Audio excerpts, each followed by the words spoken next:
So let's see the working. As soon as we turn on the switch, we have to connect our ESP32 to the Blink app. Here we have given two buttons, forward and backward movement. This one is the mode to select whether the system must be on automatic mode or manual mode. Here we can get the sensor values. We have used water sensor, soil sensor and the LDR sensor.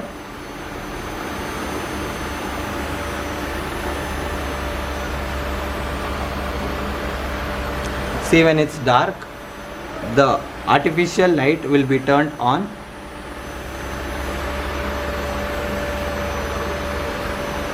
And it will be updated in the Blink app. Whenever it's dark, it says it's dark.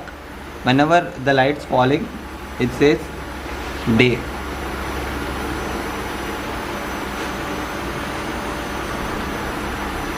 Similarly, the soil and the water level sensor data will also be updated in Blink app.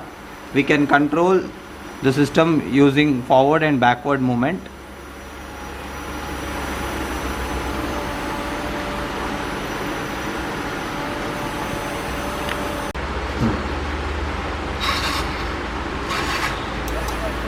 You can see we are controlling the system using Blink app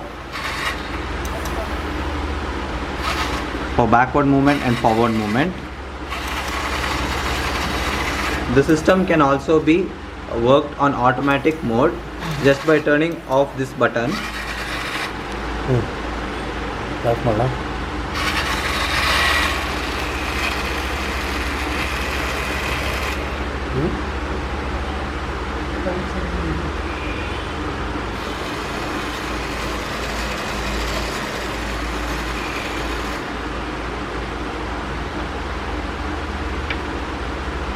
Okay.